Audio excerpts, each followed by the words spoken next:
spooky friends, and welcome to another episode of the Scaryish podcast. Woo! I'm Robin Grace, and this is Adam Diaz. Hello. And today is probably going to be a long episode. I have a feeling it might be. I mean, we have a big episode. I'm covering something. It's not my longest script ever, but it's definitely like one of my more serious ones. What about you? It's one of my longer scripts, but it's because I did a whole bunch of topics. It's like one topic, a whole bunch of pieces of that topic all together. So, because we're on episode 123 now, so Robin's like, how can I burn through as many categories and topics as possible in one shot? But I'm going to be covering some true crime this episode. Robin, what are you going to be covering? I'm going to be covering Inuit legends. Right on. That sounds really, really interesting, actually. I'm really excited to see what you have. Before we get started, though, a few quick things. If you are looking to send your story into us, we are looking to read them live on the air, so please email storytime@scaryish.com if you have a homegrown horror you would like to share with us. Robin, what sorts of things are we looking for when it comes to homegrown horrors? So please send us your paranormal, supernatural, spiritual, sometimes hilariously freaky, coincidental stories, super funny things we've gotten in the past that were super great. We're also taking true crime. You guys got true crime stories? Send them this way. We totally appreciate them. We appreciate all your stories, and you can get them from yourself, obviously, your friends, your family, people around you in your life that have experienced strange things. Talk to them. It's a good time right now, especially. This is a perfect time, in fact. Very well said. I would like to also point out that we committed in the previous episode to going back through some of our old Storytime episodes. Story times are recorded live, 6:30 p.m. Pacific Standard Time on Tuesdays at twitch.tv/Scaryish Podcast and youtube.com/Scaryish. We went back through the audio files because we record it live. It's a really fun time. And then we released the audio version of that on Fridays. And we had thought a little bit about the seriousness of the content of those emails and decided that we're going to kind of rechange the format. I say rechange because we changed it a little bit to include more audience interaction during the readings. And we've kind of gone back to we're just going to read the stories and then do the audience interaction between them. And I think that suits it a whole lot better because we want to make sure that the stories that are being sent to us are being handled with care, because you guys do send in some serious topics, and we want to make sure that we're taking that seriously and treating them with the respect they deserve. So we went back through the previous, I don't know, like five or six episodes, and we re-recorded the parts that were necessary. So yeah, and it's not a whole lot of changes. It's just we took on anything where we were mentioning a redemption during the reading, or the funny accents. I know we had some feedback from people saying like, oh, it was hilarious, but at the same time we want to make sure that we're not going to put ourselves in a position where we have to read something in a silly accent when someone's talking about something really serious. Yeah, so if you guys do go back and listen to those and it sounds weird, just go with it. Yeah, that's just because we wanted to make sure we had like a full reading of what the stories were. And if you go back through and you notice that they're still the same, it's because your phone or whatever you're listening on has already downloaded the episode. So delete it and re-download it. You can delete it and You can delete it and re-download it if you would like. Eventually, it will also just refresh on your feed, so no big deal.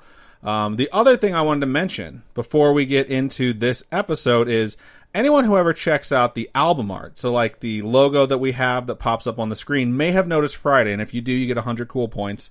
But there was something in the bottom right of our Storytime logo, and it says, Hear Us Out Network. And it has this little logo that looks like a microphone, and it has our initials HUO on it, because as of today, Tuesday, April 14th, we are announcing the creation and launch of the Hear Us Out Network, which is a network that Robin and I have founded, which is going to cover Scaryish, which obviously is our flagship show. And it's also going to be covering Scene Missing, which is going to be launching at the end of April, which we are very excited to announce. In addition to that, we might have, and I'm saying we might because quarantine, I don't know how long it's going to last, a third show that's going to be coming out, which is going to be myself and a spooky friend hosting. And in addition to that, Robin will be coming on as a regular. It won't be a podcast. In fact, it's going to be a streaming show. I don't have full details to announce yet. I'm very, very, very excited for it. In addition to that, if you go to hearusoutnetwork.com, you can sort of see a breakdown of everything the network is about, which is bringing on podcasts to the network that have the mindset of being inclusive and being original, but being fun as possible, because we want to have a place where people can come and be like-minded and enjoy the content they're getting without having any sort of divisive content or divisive language, because we've really fostered that idea, and the community that is built up around this particular show has been nothing short of amazing. So we are going to be taking applications from folks outside of Robin and myself and folks that we know, or a show you're conceptualizing currently that's going to be going live soon. If you think it fits with the general theme of fun, original, and inclusive, you can reach out to us to apply to join the Hear Us Out Network. Robin and I are going to be reviewing things that we get in to see if it's a good fit. We're not sure how many shows we would take into the network, but it is something we wanted to officially announce today, April 14th. So we're very, very excited with it. I put a ton of work into this website for Hear Us Out Network, and I'm very, very proud of it. I have a guide that's currently being built. It's almost finished, for how to start a podcast for anyone out there who might have an idea and have been thinking about getting started. And then in addition to that, there's also services that Hear Us Out Network is going to be offering that you can find there. I'm not sure if it applies to anyone, but if you see them and you're interested, you can always reach out. I'm doing things like, just recording services to the Las Vegas area. I have a mobile setup where I can actually come to people's homes and record. I'm not sure how long it's going to be before that can get up and running because of quarantine, obviously. I'm offering freelance services for audio editing, which I just kind of do anyways, and then website building, which I just do anyways, freelance, and I just figured I just have everything up there, so as we bring people on, if they also have those abilities, we can, add more people to the stable, so you speak. So it's a really, really big day, and I'm very, very excited. And we want to make sure that it's a lot of varied content, too. So we don't want to have all the same shows, just so you guys know. We want to change it up. And make sure everything's kind of cool. We got branch out a little bit of everything for everyone. And my hands are out in the sky like someone's watching her hands are all over the place. I'm trying not to get hit by them. But yeah. Yeah, exactly how Robin said it. We're not looking for a network filled of paranormal or true crime shows. We want to have a bunch of different content. So it's not limited to anything like that. So we're looking forward to see what we get in. So awesome. Very, very excited. But with all those announcements out of the way, I think we can finally move into this week's topics. Cool. You're going first, I'm assuming? I am going first. And this week I really had the urge to cover true crime. I've talked about it a little bit, but I've really had the urge to cover true crime recently. Robin's usually the one who covers true crime, but recently a few of my topics have kind of crossed over with the true crime theme, because I've covered some possessions, and some quote-unquote possessed people tend to commit horrendous crimes while under the influence of quote-unquote demons. So detailing out those crimes has made me curious about some other things that I've researched before, but never covered on the show. So without further introduction, I present to you, spooky friends, the story of Eugene Britt. Now, what's really weird about this topic is that I actually did a lot of this research almost 2 years ago. In fact, looking at it, it's over 2 years ago. What's really cool is this topic totally evolved from one thing into another thing, because you're just mind blown by the facts that you found out. Yeah, I really was mind blown, and it was just holy crap. It's a very good topic to cover. It is kind of heavy, so strap in. And I wanted to go first so that Robin can get to her legends, because she said it's mine's a lot lighter in tone. So. Yeah. So we can bring you up at the end of the show rather than bring you down. But back in January of 2018, Robin, myself, and a few of our friends went to a My Favorite Murder live show at the Red Rock out here in Las Vegas. And I was like, maybe, I'll get called on stage because they do a hometown murder during the live shows, and I'll talk about this murder from my area when I was a kid. Because I remembered someone died when I was a kid and they were killed. So I did some research and I got the story, and I felt like I was ready, but I never made it on stage. And then the last couple days, I've been thinking about this murder again, and it kind of became clear to me that this was just going to be my topic tonight. And as I started going over my research again that I had done before, and I started investigating the murderer, it really became apparent that I wasn't going to be covering a single murder, but instead multiple murders. So it's kind of weird how, as a kid, I don't remember how serious this was. I remember it happening, and I remember some of it being talked about, but there are huge pieces of this that I either didn't know about or forgot.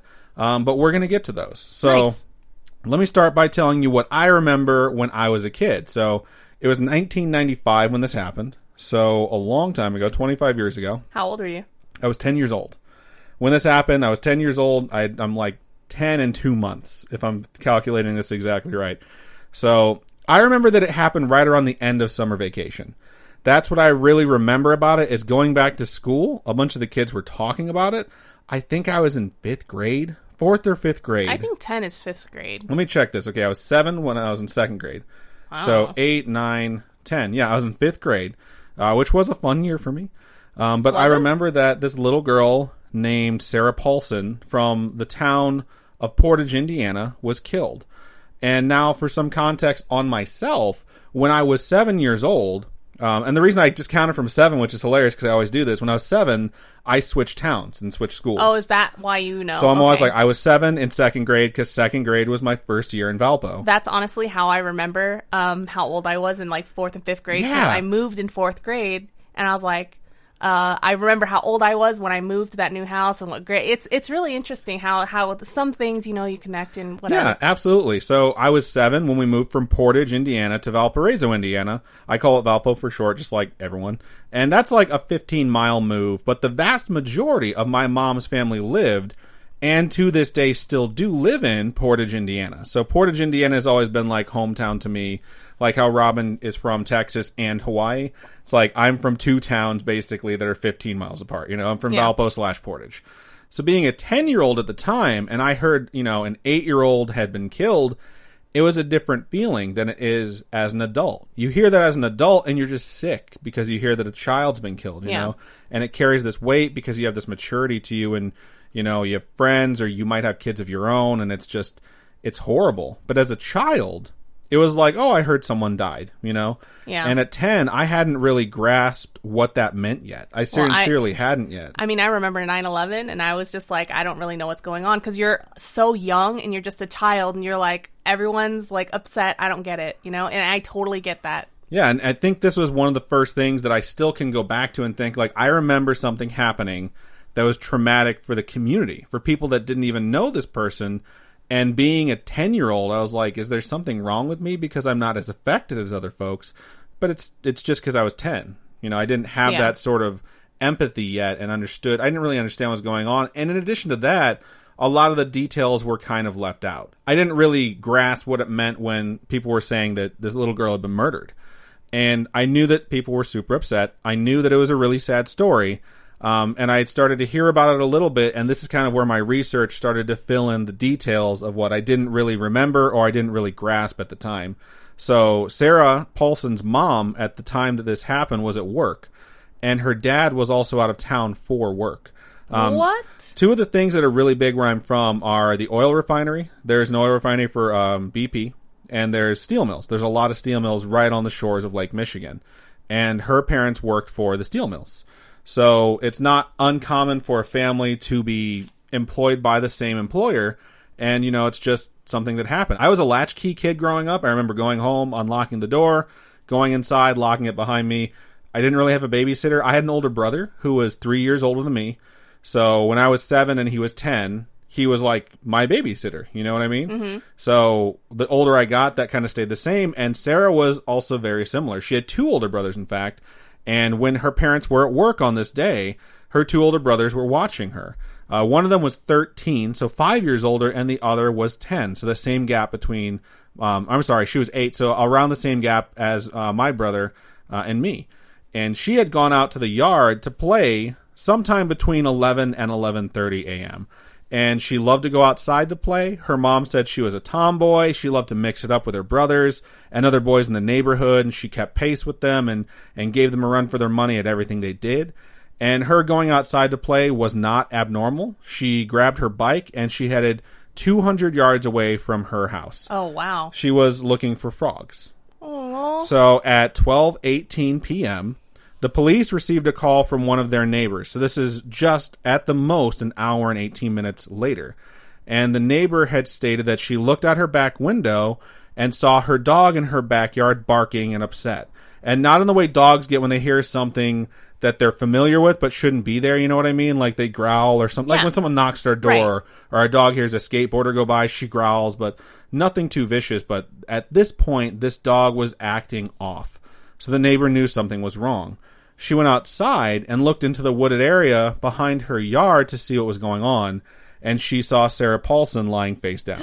Oh, no. And her dress was torn, and she had been God. sexually assaulted, and then she was strangled to death. So she died on a Tuesday. The Thursday that week was supposed to be her first day in second grade. Oh, no. This is awful. It really is a sad one, and this one is so weird because it overlaps with a bunch of my childhood memories, because second grade, like I just mentioned, was such a milestone grade for me. You know, I started this new school. It's when I remember a lot, so she didn't get to make it to her first day of second grade, and I was like, that's really, really sad. At the time, the police were absolutely shocked. And my mom was talking to me about this, and she told me, and this is today, you know, I mentioned to my mom, hey, what was the name of that girl who got murdered when I was a kid? And she said it was Sarah Paulson. She knew it immediately. She didn't hesitate, you know? And when we were talking about this, she was telling me a lot of the things that were being done in the community, and she said that there was this intersection that the police were stopping cars at to hand out flyers, and the flyers were asking people for any information they had about what had happened, because they didn't have any suspects, they didn't know what was going on, and they really, really wanted answers.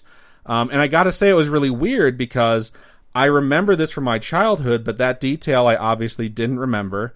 And what was super weird about it is I'm, you know, engrossing myself in this tale of a 8-year-old who was murdered brutally. Yeah. And my mom's describing to me where they're handing out these flyers, like, you know where Grandma and Grandpa live? And I'm like, yeah, and it's like 3 turns outside their subdivision to get to the intersection. And I know exactly where she's talking about. Wow. So I'm like, wow, like, how did I not notice this going on around me? Like, I get it, I was 10, but you figure I would have picked up on some of the weight of this situation. But sometimes kids, they don't have that mentality where it's like, maybe I should focus on the news and stuff like that. I couldn't grasp that concept. And the murder took place so close to multiple relatives' homes of mine that I know now. But for me as a 10-year-old, it was so bizarre because it just felt like a world away, you know? Immediately, people thought that maybe a man named Timothy Buss was responsible for this, because Timothy Buss had brutally murdered a child about an hour away from where this had taken place, roughly 2 weeks prior to this happening. What? Yeah, and that was the other thing that I realized as I was going through this. I didn't realize there were 2 murders. I thought it was just one. I remember this like traumatic event that happened during my childhood where the community was very, very upset, and people were very nervous, and people were very scared, and I thought it was just one. I didn't realize that it was 2, and I didn't remember it whatsoever. But as I was researching this and finding articles from when it happened, and people are trying to figure out who it could have been or what could have happened, the newspaper is trying to tell people, hey, it's not Timothy Buss. We know he just murdered someone 2 weeks ago, but he was in police custody when this happened. Yeah. And Timothy Buss is a completely different topic that I'll have to cover at some point too, because that's another like multi-murder killing thing. So I wouldn't call it a serial thing necessarily, but it's just another tragic, horrific story that we'll cover on a different day. But I don't even remember it because it was just so distant to me as a child. During that time, I do remember like family and friends saying things like, I can't even imagine that happening. And then it happened again, you know? This community that was rocked 2 weeks later has it happen again. It's even closer to me without me ever realizing it. And I can only imagine that Sarah's family might have been one of those families when the first murder happened, saying things like, I can't even imagine that happening to us. Yeah. And then here we are 2 weeks later, and it happens to them. And no one knew who had done this to Sarah. But what we did know was that Timothy Buss was already in police custody, so you had to confront the horrible fact that in the course of 2 weeks, 2 monsters had taken the lives of 2 children. And they're in your area. And at this time, no one knows who the second one is at all. So the city of Portage had an outpouring of support, but like, what does that really do for a family, you know, going through something that horrific? And the steel mill that both of the parents worked at offered a $15,000 reward for information leading to the arrest and conviction of whoever had done this. That's a lot. Yeah, and like I was reading about all these small businesses that came forward and started. It's basically like GoFundMe before GoFundMe existed. They were just setting up funds for people to donate money to. And people in the community started to send in information to like the tip line and the police. And a lot of tips that get sent in are not helpful. A lot of times it's suspicious people that think that someone else seems off, regardless of the plausibility that they could do that or the possibility that they even were in the area at the time, but they're sending in information that's actually not helping, you know? A lot of tip lines receive the vast majority of things that are absolutely unhelpful. Not just unusable, but it's like they detract from what needs to be heard in order to solve the case. That's not what happened here. They had things come in like that, but they actually got some sincerely promising leads from the tip line. That's just crazy that this woman found her body in her backyard, but she didn't hear or see when it happened, and that's just so crazy to me. It's so sad. So when she went to go catch frogs, she got on her little bicycle, and she rode 200 yards away, and that's where they found her bicycle. Okay. Her body was found 50 yards away from that. Oh my gosh. It was 250 yards away from her house is where this happened. Like, that's terrifying. I can't even imagine having my own kids right now because I'd be like, you're not going outside. Fuck that. Right? Exactly. Like, I can't imagine like how horrible this was. Like, the lead detective on the case was the sheriff of the area. His name was Dave Reynolds, and he stated that it bothered, quote, even the bad guys. Wow. So even like criminals or people that were viewed as like deviants were bothered by this murder. I know a lot of the time when you watch TV and movies and stuff like that, they're always like, pedophiles do not do well in jail. And here's the thing that's crazy is in the articles, like the 10-year anniversary article and the 20-year anniversary articles that I was reading, he stated that the first people that they looked into obviously were known sex offenders. You know, they were going around door to door to the known sex offenders to say, like, we need to know where you were on this day. You know, we need your alibi right now. Like, their suspect list was immediately the people who were known for this sort of activity, and that the sex offenders that they were going to talk to, these guys were greeting the police at the door, like waiting for them, like inviting them into their homes in ways they had never done before. It's because they know it's like, it's not me. Yeah. Like, and they were going over every single thing. And like one of the interviews that I read, it wasn't just the idea of, I don't want to be blamed for this. It was sincerely for some of them the idea of like, I could never do this. I can't imagine who could do this, you know? Right. And it's like to have a criminal feel that way impacted the sheriff enough where 20 years later he still mentions it. Like, this is how rocked the community was. But like I said, sometimes tips do pay off. And one did. And it came from an individual who knew about a man who had been in the area unexpectedly at that time. Now, before I move forward in that story, I'm going to tell you about Eugene Britt.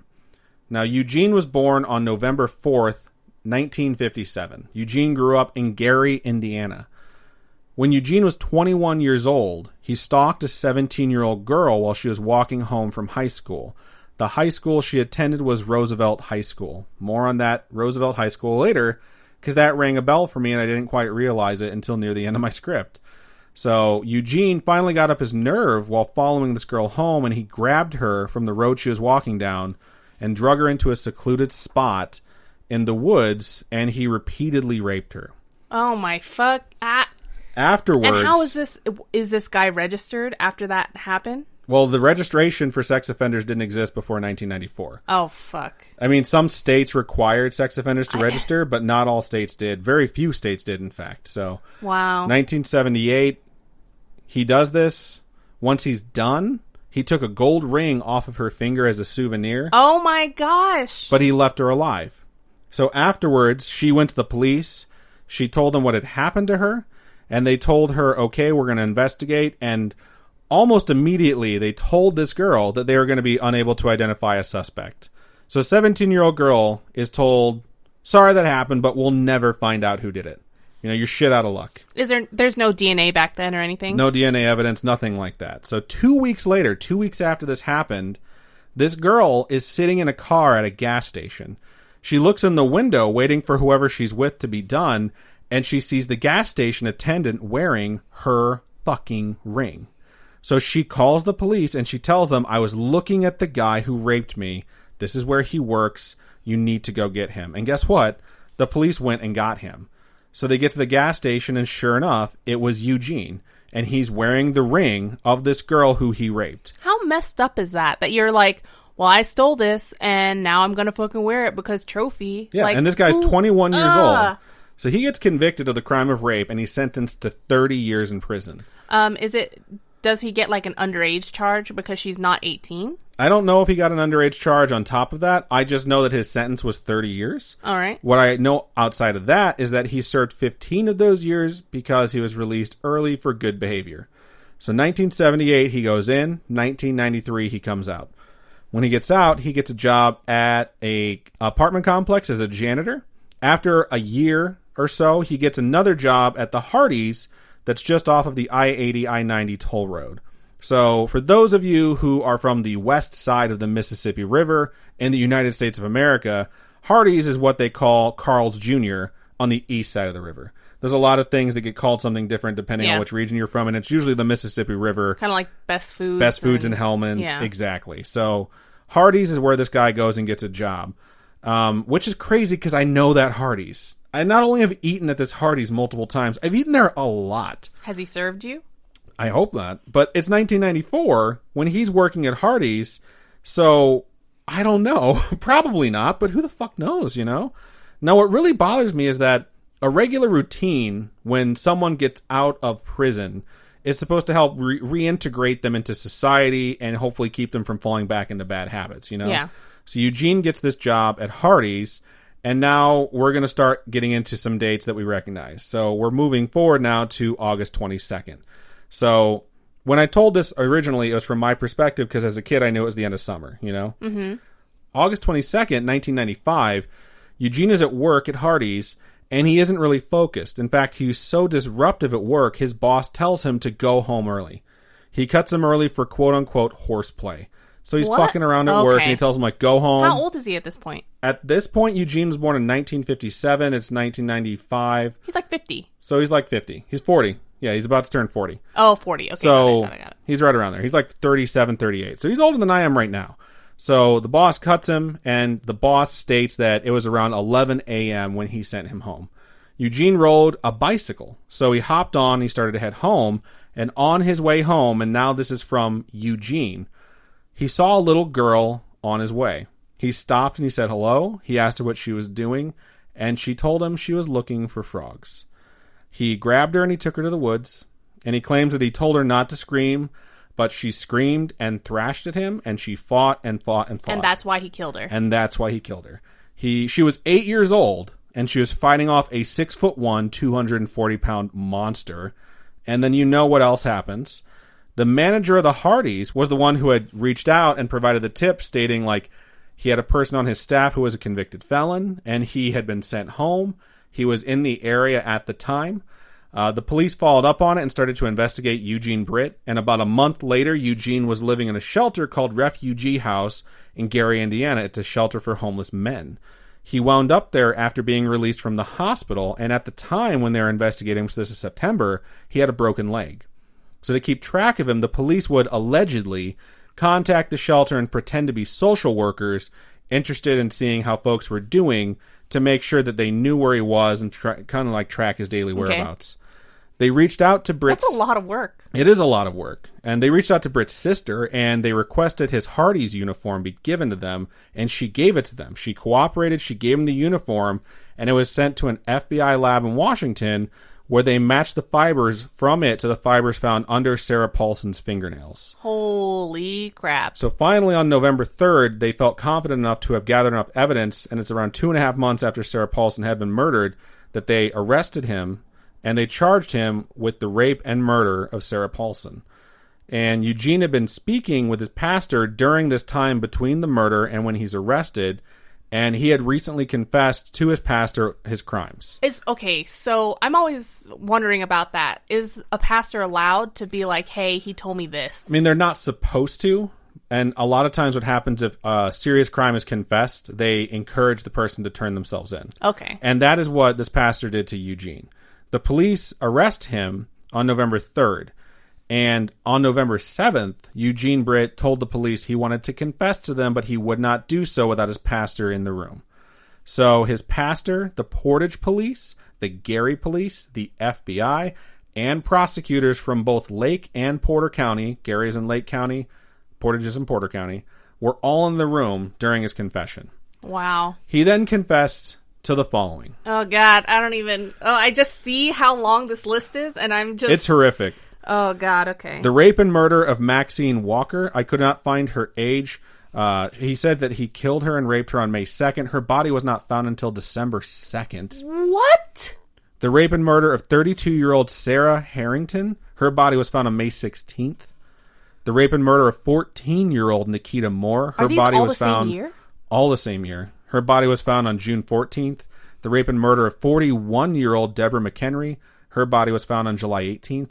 The rape and murder of 27-year-old Michelle Burns. Her body was found on August 13th. The rape and murder of 8-year-old Sarah Paulson, who was found on August 22nd. So it wasn't even his first one. Not even close. Oh, my God. The rape and murder of 51-year-old Betty Askew, which happened September 2nd after the rape and murder of Sarah Paulson. The rape and murder of 29-year-old Precious McNeil, which happened on September 12th. And the rape and murder of 24-year-old Tanya Dunlap, who had been missing since July 18th. They found her 3 days later exactly where Eugene told them where she would be. So she was recovered on November 10th. He also confessed to an additional 5 rapes that did not have murders attached to them.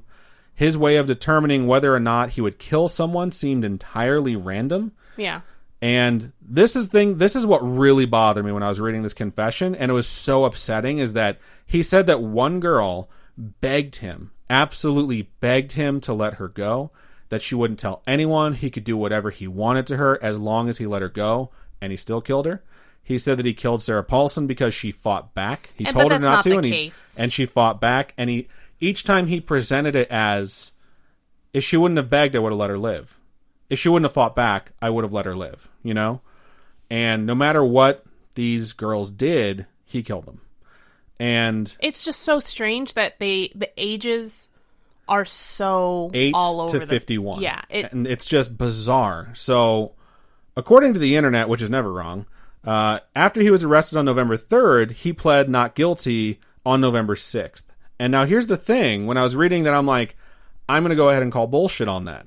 Because I happen to know for a fact that he was brought to Porter County Superior Court 2 in Valparaiso, Indiana, for his initial hearing after he was arrested. The Honorable Judge Thomas Weber was presiding. Now, how do I know that? Because immediately to the right of Judge Thomas Weber was the court reporter of Superior Court 2, one Linda Diaz, my fucking mom. My mom was the court reporter for the initial hearing for this dude. Which is why when you asked her, like, oh, hey, do you remember that thing? She's like, I know exactly what you're talking about. So when I asked her about the murder prior to doing my research, like, I remember it as the little girl who got murdered where I was from, you know? And she told me, like, he was a serial killer. I was thinking that this topic was going to be about Sarah Paulson. Yeah, he was literally like, I'm just going to do this girl and that's it. And she's like, no. It was a serial killer. And you're like, no, I don't think so. And she's like, no, it was a serial killer. I literally told her before I walked in the office to start doing my full research, I think we're talking about 2 different people. So I was like, oh, it'll be a second topic. And then I did my research. And as I did my research, she was already in her bed, like getting ready to go to sleep. And I knocked on her door because I needed to ask her. And I knocked on her door and said, tell me about this, because you said that he came to your court. And she told me, I'll never forget it. He came into court in a wheelchair because he had a broken leg. So I'm like, she knows her shit. He did have a broken leg. That got me thinking, well, how did he get his broken leg? So on September 14th, 2 days after Precious McNeil's body was found, he threw himself in front of a train in an attempt to kill himself. And he bounced off of it, and he suffered a broken leg. And then after he got out of the hospital, he had to go live at this homeless shelter. The other thing my mom mentioned about it, and that why he was so memorable, and it wasn't that he had pled not guilty, like I found in multiple sites. When they brought him into court, he was in this wheelchair, and Judge Weber asked him if he wanted an attorney appointed or if he had one. And he told the judge, oh, that won't be necessary. I'll just plead guilty. Like, he knew he was guilty. What? He was going to plead guilty. Oh, my God. And the thing is, like, there's a process you have to go through. So he's like, no, we have to appoint an attorney for you. You're going to get a public defender. We need to go through this process to make sure. Because nothing about that process was going to be fouled up. Like, Thomas Weber was going to make sure this was handled properly so that this guy would get the max amount of possible. He would have a fair trial to make sure that justice was done. Okay. Is what it comes down to. So he gets a public defender appointed. The case bounces around between Porter and Lake County. Eventually what winds up happening is that on May of 1996, so less than a year later, Eugene Britt finally has the opportunity to do what he had intended to do that day. He pled guilty but mentally ill to the murder of Sarah Paulson, as well as 2 counts of criminal deviant behavior. Okay. He was sentenced to a life sentence plus a consecutive 100 years. Holy fudge, dude. I just don't understand how he could possibly get away with, like, I'm crazy, so I did these things, when it's like, were you, though? Because you just did it over and over and over again. I probably read like 50 articles when it came to this, and most of them say guilty but mentally ill. Some of them said guilty but mentally retarded. What? Oh. And I was just like, either way, these are crimes that were committed. So he gets the sentence of life plus 100 consecutive years. The murder charges for Betty Askew, Michelle Burns, and Deborah McHenry were dropped because of a plea agreement he had entered into. And during that plea agreement, he had agreed to waive his right to an appeal. So whatever his sentence was... Oh, he's stuck in there. He's stuck with it. Okay. So they're like, we'll drop these 3 murder charges as long as you agree that these are the things you're confessing to. So he did. He pled guilty. He got life plus 100 years. In 2006, so 10 years later, enough had been gathered on the other confessions that he had put forth that weren't dismissed yet to bring him back to court, where he was finally formally charged with the killing of 3 more of his confessed victims, as well as the rape of a teenage girl. He pled guilty to those crimes as well. And although prosecutors had sought the death penalty this time and the time before that, he again did not get the death penalty, but he was given another 245 years in prison. So he's in prison for life plus 345 years. Is it possible for him to get out early, though? No. He has no opportunity to get out early, no appeal, no parole. This guy murdered up to 10 women and 1 man. What? Which I haven't mentioned yet. He raped an additional 5 women according to him, although it's believed that that number is much, much higher. How do they know? How do they know which part?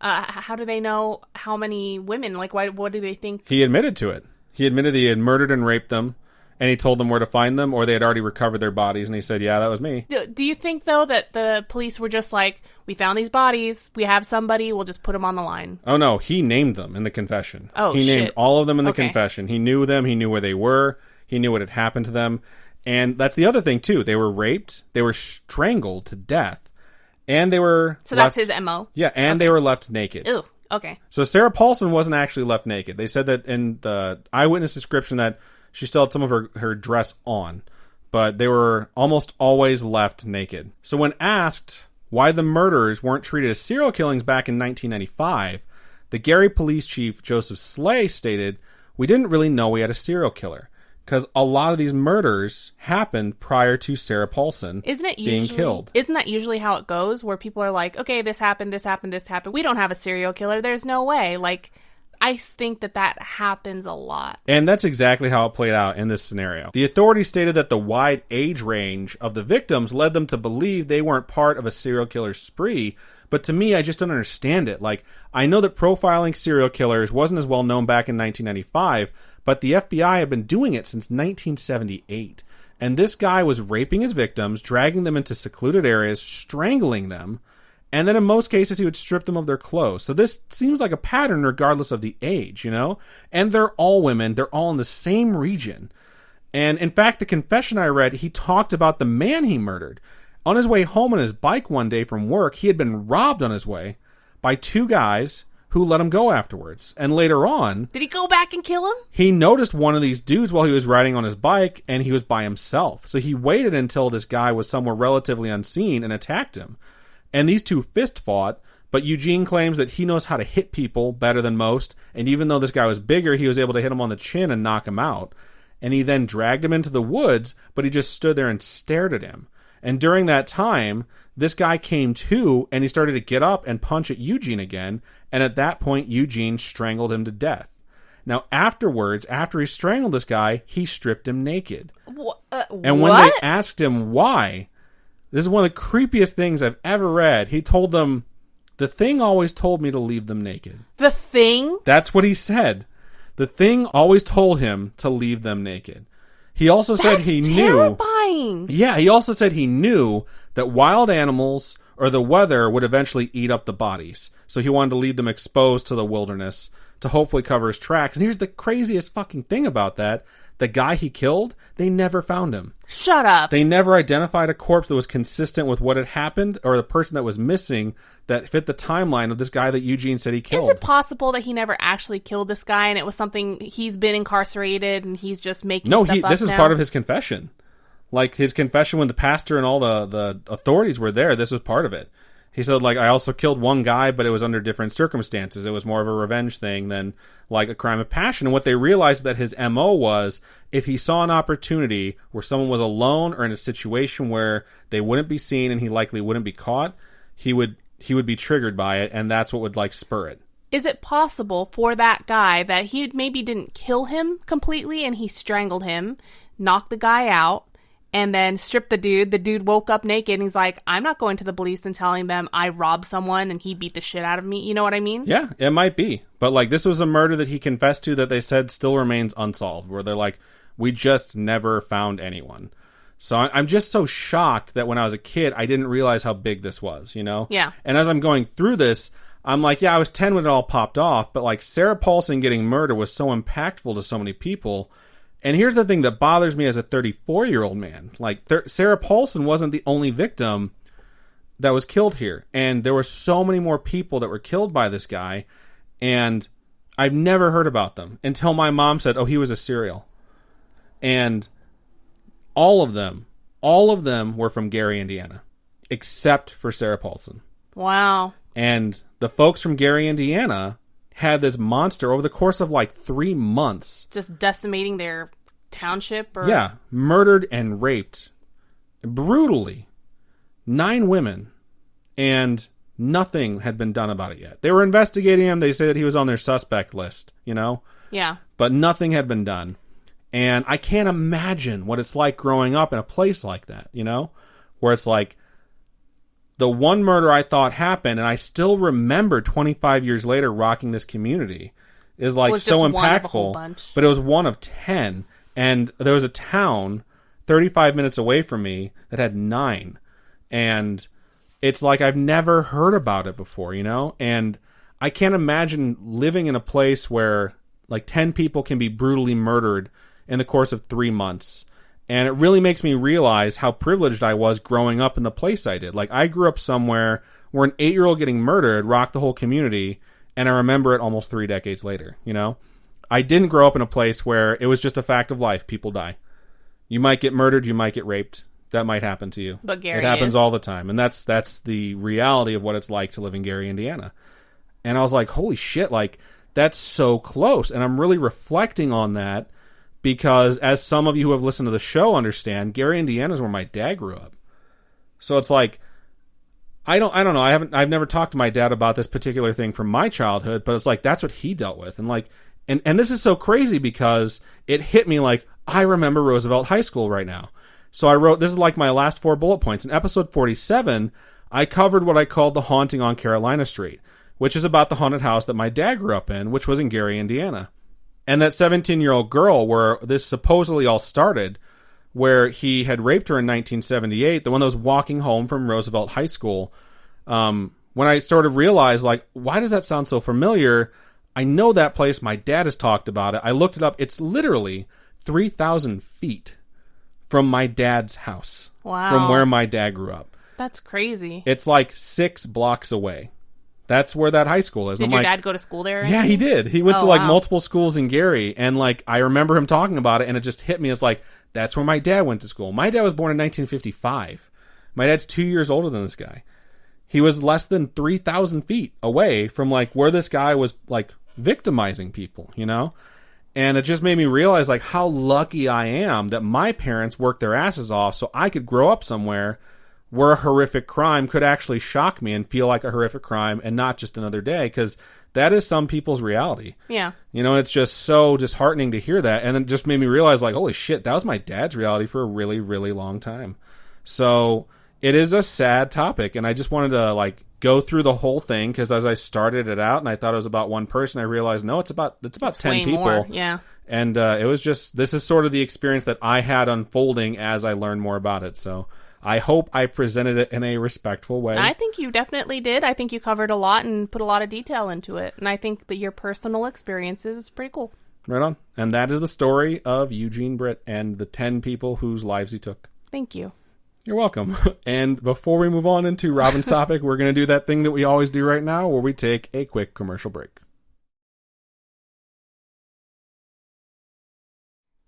And we are back. All right, so I'm going to pick up in a completely different location. Hopefully with a different tone, too. For this episode, I randomly told Adam I'm going to do fish legends. He literally was like, well, what are you going to do this week? And I turned to him, I'm just like, fish legends. That's what I'm doing. I was like, really? And I said it kind of as a joke, but it's something I do when I'm like, what am I going to do this week? And I just say random shit and I just toss it out there and see what sticks. And I honestly... Pretty sure you were watching the preparation of a puffer fish at the time. I've been watching YouTube all day. I've been watching like people making souffle cakes in Korea and like sushi videos and like tsukiji fish market videos. And so it's just like, fish legends, fuck it. And I honestly didn't think anything would come up when I looked at it, but I ended up coming across a topic that I think is pretty interesting, which is Inuit legends. And it seems like a lot of their myths and legends revolve around being cautionary tales, or as Adam likes to call them, lies and manipulation. Okay, she asked me, the question was posed to me, what are those kind of stories you tell kids to keep them from doing stuff? So it's like lies and manipulation? I don't know. Well, you did tell me cautionary tales first. That's true. I followed it up with the incorrect answer. And there are a number of different spirits and deities, all of which are described in pretty quick hits. We all kind of want that immediate rush of fear and excitement, right? We all want them short stories. Who doesn't? Pop to the end, 2-sentence horror stories. We want that. What it's really there for is to portray the sense of good and evil. Right and wrong, things like that. And danger, high voltage. Yeah, I love that song. It's so good. Like many legends and cultures all over the world, they kind of describe things that everyone deals with on a daily basis. So things like life, love, death, etc. And a lot of cultures tend to create these legends and these stories to tell people over generations to explain things like this. And like there's an evil dog that roams around the bay when really they're just smuggling stuff right there. Yeah. So it just so happens a lot of these stories revolve around the sea, which makes sense because they are based on a lot of their food and things based on going out hunting, fishing, things like that. I mean, they also involve things within the earth and in the sky, but mostly the sea. And the first one that I'm going to cover is the Kalupalik. And it's one of my favorite types of creatures, which are ones with a penchant for taking away horrible children. Wow, that's messed up. The Krampus I'm of the sea, I'm on that Krampus boat. Yeah, the Krampus of the sea. Fuck yeah. You're welcome. This is going to be the one that got me started on the whole topic of Inuit legends stemming from fish. And we're talking about human fish, or more like human-like creatures that live in the sea. And when I read that, I thought, hey, it's a mermaid. But that's where my head went to. But this one is nothing like Ariel, okay? It's a merman. Merman. Okay, it seems like a lot of different cultures seem to have their own versions of mermaids. This one is just not like Disney version of mermaid. I find it really interesting that these creatures are all different and they're found all over the world. You know what I mean? It makes me really think that there are sea creatures out there. Yeah, because, okay, how would all these cultures all over the world be like, yo, there's mermaids. Mermaids all these are cultures that are not connected and had not heard the descriptions or the idea behind like other people's legends. Like, it's crazy the further and further back you get when societies were so isolated with no way of talking to each other, and there's symbolism. When you see like pictographs and stuff of the same thing, you're like, what the fuck? It's just, that's why I'm like, okay, blows my mind. Snakes might be evil, because every culture, like every culture depicts evil as a snake in some way, shape, or form. I mean, I'm a snake. That's just my Chinese zodiac. Yeah. So, Kalupalik is generally described as having long hair with green skin and long webbed fingers and claws. So, you know, hot. Wow. What's funny is apparently that they're not explicitly hot at all. They're bumpy and scaly and sometimes described as having fins that come out of their heads, back, and torsos. You don't know that's not hot. I'm just saying, everything is somewhat everyone something. Has a type. Okay, exactly. Yeah, I get that. The myth goes that these creatures wear what is called an emotic, and apparently it's like a type of pouch that Inuit parents wear to carry their children around, and it seems innocent enough of an accessory, but in this case, not not so innocent, kind of like how Krampus has like the cage. Basket. Yeah, he has this little basket that he carries around. These creatures use these pouches to steal babies and children that disobey their parents. And I mean, thank you very much. Wow. That's so messed up. Kids should listen to their parents, okay? Stop doing horrible things. Just listen to your parents, especially in a time like this. Just listen. They're going crazy. They're stuck inside the house with you all day. If we had kids, I'd be like, do you want to end up like Tiger King? You'll end up like Tiger King. Oh my fuck. Okay, so supposedly these creatures make a humming sound, kind of like they're luring someone, like lulling someone into a false sense of security. So you can probably hear them before they get you. They also smell like sulfur. And if you're a kid who lets this freaking humming creature who smells like eggs come and take you unfazed, you're spare parts, bud. Yeah. Just kidding. But seriously, if you're a kid and you're out there, you're doing stuff, please be aware of your surroundings because it's terrifying. Creatures can get you. Also, if you're a kid, why are you listening to this podcast? It's marked explicit. Okay. We've had people that are like 13 and stuff listen, okay? Because parents are like, oh yeah, you can listen with me. Ryan is like... I do not need any calls. They're saying bad words. Right? From a 5-year-old telling me to stop saying bad words. Okay, so what's creepier still is that if the creature can't taunt the child to the shore to steal them, they don't give up. They will just knock from beneath the ice.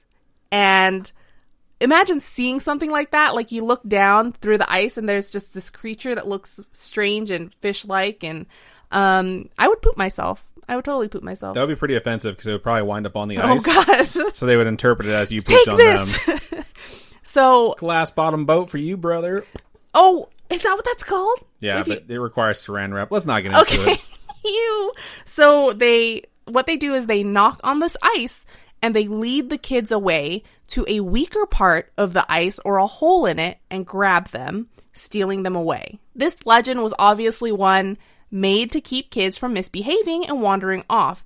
And you wouldn't want to get taken away underwater forever, right? As a child, like, I can't breathe under there. I can't survive. Better be a good kid. However, I know there's a mermaid fan out there that's like, please take me home. Wow.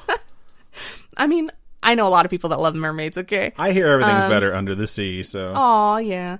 Some legends say that they take children away, keeping them under a sleeping spell hidden away in a cave underwater. Some say that they feed on the youth of their victims, like their innocence, so they stay immortal forever. As long as kids are assholes, the Kalupalik has food. So it's just... kids are going to be assholes, okay? That I was going to say, as long as kids are assholes, so forever. Some say that they straight up eat kids, too. So, you never know. There's that. So one of them was a sleeping spell where they just stay alive under the water? Yeah. I'm pretty sure unless that sleeping spell also has some sort of water breathing effect, that's not going to help. What is the thing from Harry Potter that he eats that allows him to breathe underwater? Gillyweed? Yeah, gillyweed. Yeah, they just feed him gillyweed constantly. Wow. In a vicious world such as northern Alaska and Canada, it's smart to make sure your kids don't go out and get into trouble. I think that's just something that they have to ingrain in their children because it's like, if you wander off, you're dead, You just can't leave. The climate and everything is just crazy and unpredictable, and it's just something that you have to be careful with. And I totally understand having to tell these terrifying stories to your children, like, please don't leave. So the next one is the Teriaksuk, or shadow people. And I just think it's terrifying that there are shadow people all over in different cultures as well. That's just these creatures. I can't believe, there's different Bigfoots, there's different Nessies, there's gotta be, these are real, okay? These things gotta be real. Shadow people are definitely a huge fear for me. This particular version of them has these humanoid creatures hiding in the shadows with the ability of invisibility and obscurity. Supposedly... I feel like I have those abilities sometimes. Oh, God, no. Supposedly, they live lives like we do. They have houses, they have families, etc. They even use weapons and tools. They, however, don't live on the same plane as we do necessarily. If you're looking directly at them, they don't exist. They're not visible. When they're looked at, they kind of slip into their own dimension, so to speak. Some say that you can only see them by their shadow, which is said to appear as a giant half-man, half-caribou-looking monster. Wow. So many of the pictures of these things just have them looking fucking ripped. Like, muscly. It's crazy. So just imagine that, walking around and seeing a shadow of something that isn't there, especially something that is this huge horned thing. That'd be creepy. I think that'd be really scary for me to see. I'd definitely be terrified. The only way to fully see these creatures is if they're killed. So if they're killed, then like their bodies appear, their force fields or whatever come down. I don't know. And then the next one is the E-Rock. I think that's how you pronounce it. This one's another kidnapper. So what's terrifying about this particular creature is that it's a shapeshifter, and luckily their eyes are always red, so that's a nice way to tell what they are. Just telling you, man, these evil creatures don't understand that they're just giving away the fact that they're evil creatures. They can't help the way they're born. They're born with it. If you start singing Born This Way, I'm just ending the episode. So these things can shapeshift into any form that they choose, but their eyes stay the same. The color of their eyes stay the same. Its true form is humanoid, though. The creepy difference is that its eyes and mouth are sideways on its face, which is so weird. That's so creepy. What is that fish that lays on the bottom of the ocean that their eyes are on the top of their bodies? I don't remember the name of that one that lives in the ocean. There's one that lives in like the lakes in Canada that I've always called a ling, which is not the right name, but they lay like that, and they literally grow an eye throughout their life from laying on the side, and I've caught them before, and they're just really? the most disgusting fish you'll ever see. Ew. All right. That's just the one that I've caught before when I was fishing in Northern Ontario. Okay. So when you're around one of these, you just can't seem to see them except for out of the corner of your eye. So you see them out of the corner of your eye, similar to the previous creature. Or the silence from Doctor Who. With the silence from Doctor Who, you can see them as soon as you look away. Oh, yeah, you forget that's right. them. That's right. My bad. So it's definitely not a good thing if you're trying to escape it. Supposedly, they're found in the Arctic in the Freeman's Cove area on Bathurst Island, a place known for hunting caribou. So that's a pretty interesting fact. Legend has it that these shape-shifting beings also inhabit a line between the two worlds, just like the shadow people. Inuit in the south believe that there are some Inuit who just went too far north to hunt and got lost in between the worlds of the dead and the living. And elders in the South Baffin region claim that those that settled in Resolute Bay and Grise Fjord or Grisa? Grise. Grise? Maybe Grise? I don't know. Just tossing it out there. Yep. This fjord are shapeshifters and shadow people because they are too far north. And I saw pictures and it's like, just looks like Iceman. Not the X-Man, but like. I was going to say, that's funny. It's just covered in ice. I don't know how people live there. Now, there's a big wall at some point, right? And if you go any further past that, you're considered a wildling? Oh, God, shut up. Maybe they are wildlings. Who knows? So these people go as far as to avoid the extreme northerners, fearing that they're evil. I just think that is the strangest thing, and it's just got to be something that generations and generations have told each other, like, don't go up there, man. Just don't go up there. I mean, I know we make references to it, but do you think that's why they hate degenerates from upcountry and Letterkenny? Just stop talking. So they say that when you go far enough north, you experience disorientation because you're in the presence of these creatures. It could, to me, it could be simply just because you're so far north, you lose your senses because you're not getting enough oxygen or whatever it is that your bodies need to survive. Wait. There's not thinner oxygen the further north you get. It's all about elevation. If you're talking about north, like straight up. Yeah, you're going straight up in the sky. Then yeah, sure. I just imagine it's harder to breathe because it's all fucking ice. It's cold air. Imagine when you're in the winter. Yeah, climate-wise. Yeah, it's freezing cold. Like in the winter for me, when I'm trying to breathe, you're breathing in all this fucking ice cold air and you're just like, but ice cold air is very dense air, so it's very oxygenated, very heavy air. You're very oxygenated. Thank you. Anyway, my excuse is not the correct excuse. Obviously, scientists speculate that the cause is pockets of toxic gas that are expelled while people walk over them. So gases like hydrogen sulfide can totally mess you up.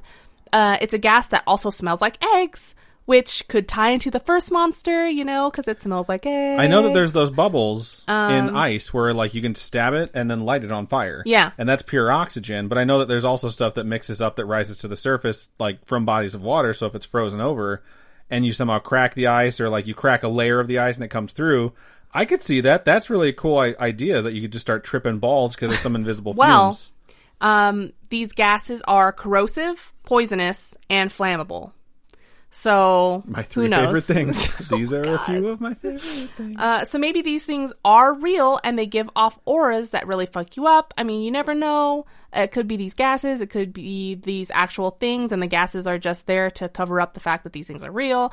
There are stories from individuals who, though they travel to these places and know them well, they've experienced random instances of temporary disorientation, and it's said the reason this happens is because these beings don't want outsiders to move into their areas. Which, okay. I mean, I feel like the elders that are telling these stories are like, we don't want people to move away from our town because we can't risk losing that hunter or that person that brings the food in. You know what I mean? There's never a good way to tell exactly what the motivation was. Yeah, it could for be a a whole story bunch that of might have been things. created. But Right. yeah, I understand what you're saying. So this last one I'm going to cover is the Arnakagsak. She goes by many names, and the one that I'm going to use for the rest of this whole story is Sedna, because it's what she's called in Greenland. And so much easier. She has a whole bunch of names, and they all depend on which Inuit tribe the story is coming from, But Sedna's the easy one, so I'm just going to use that. The other name is just too hard to say. It's spelled very confusingly. They're all spelled really difficultly to pronounce. Sedna is a sea goddess, also known as Mother of the Sea. Wow. And supposedly not a hot, sexy sea goddess. I don't know what it is about these people that are like, nah, she ugly. I just don't understand. I'm attracted to power, so she sounds hot to me. So how they describe her is like more of a sinister hag of the sea, which is so mean. She's described to have one eye, no fingers, and a bloated body, which I'm offended by, just because I get hella bloated for a week every month, and I'm just like, wow, fucking bullshit. Okay. Don't talk about me that way. Maybe she's just having a bad day. I mean, they compare her to a walrus. That's how mean they are about how she looks. Hey, walruses are pretty adorable. I think walruses are adorable, but I just think it's rude to be like, nah, dog, she ugly. I hate it. Okay. Anyway, her story is a story of creation. Some say when she was younger, she was seen as a beautiful maiden. Some stories have her as a giant. Like, you've seen Ponyo, right? Nope. Oh, God. Okay. In Ponyo's mom is like this giant sea goddess. And she's when she's in the ocean, she's like much larger than her normal human-sized father. But anyway, that's just what I imagined when I imagined them saying that she's like a giant, And so she's this daughter of a creation god.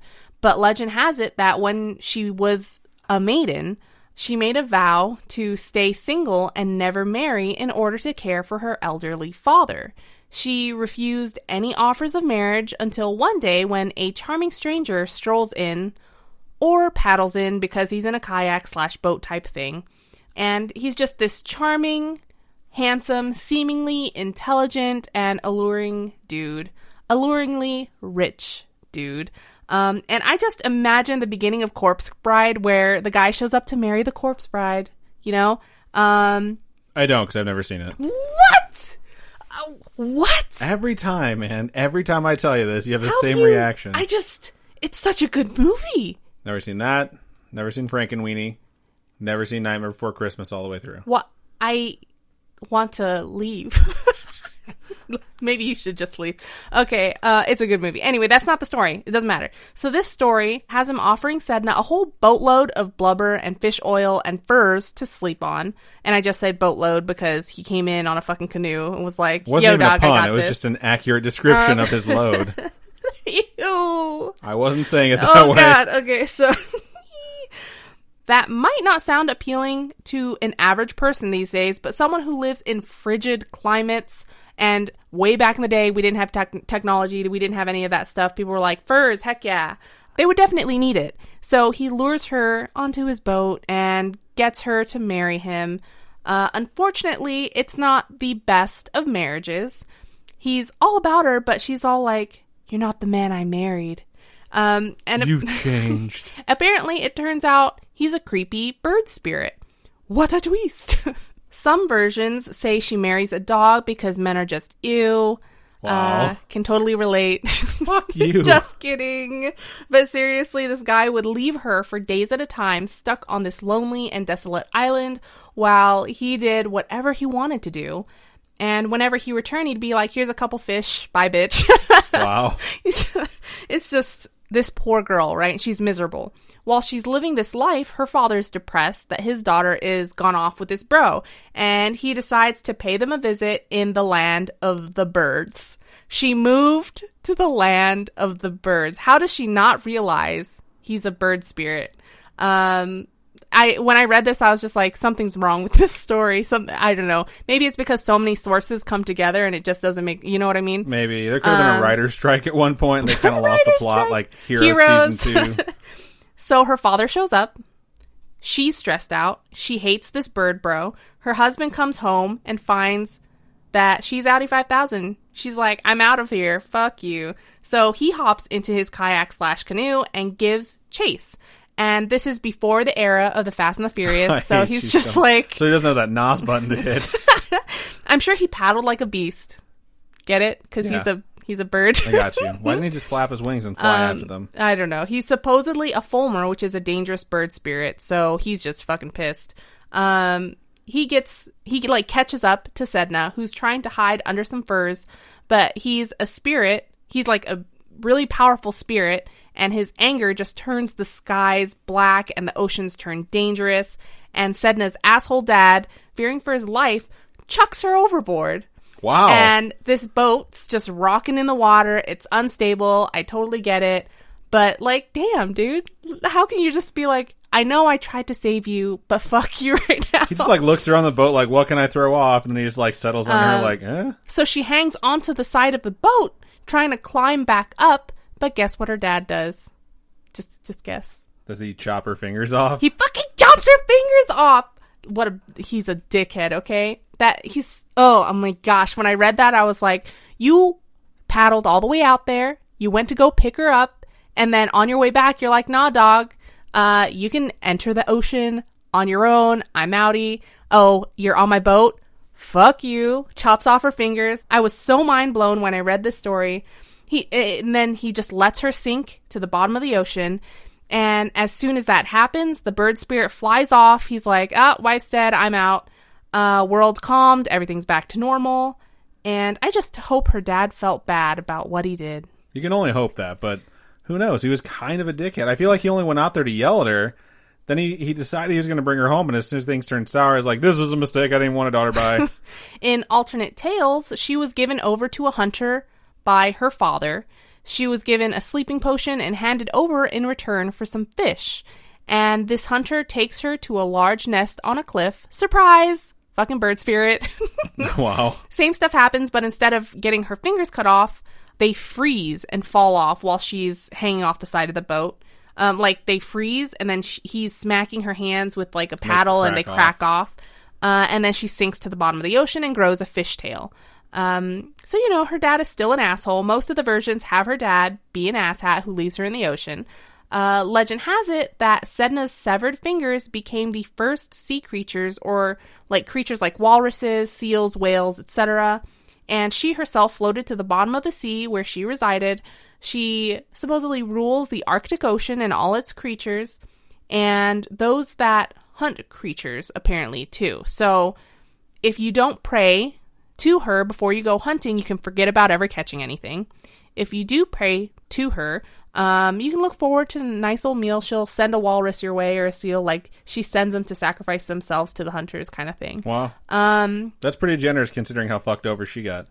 Yeah, but she got fucked over by a bird spirit and her dad. Yeah, but it's like her creatures that are being murdered, so I could see if she was like, yeah, if you kill my creatures, I'll kill all of you. But she's a good sport. She's a good spirit. So legend has it that because she's lost her fingers, she no longer has the ability to care for herself. Her hair becomes tangled and caught up in seaweed and creatures of the ocean floor. Some say that her hair changes, though. So, the tales kind of vary.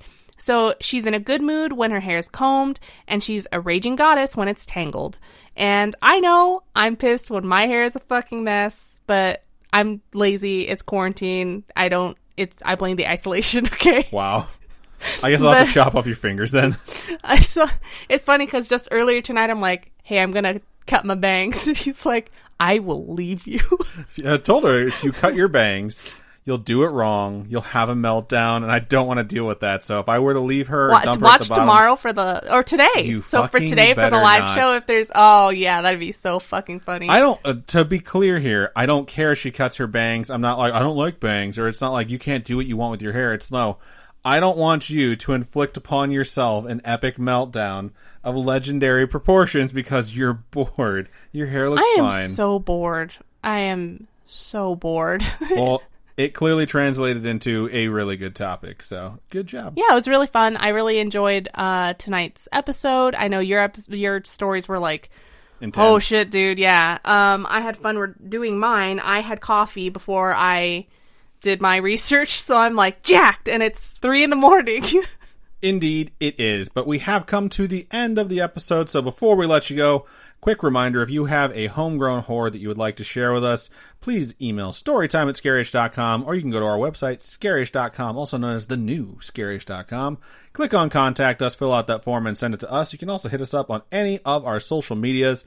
Robin, for folks who would like to donate to us monetarily, how can they do so? You can head on over to patreon.com/scaryish-podcast. It's monthly donations. There's a whole bunch of different tiers. Just check stuff out. There's a discount going on to celebrate Adam's birthday for our Etsy shop. Go check it out. Hooray for me. We're giving all the savings to you.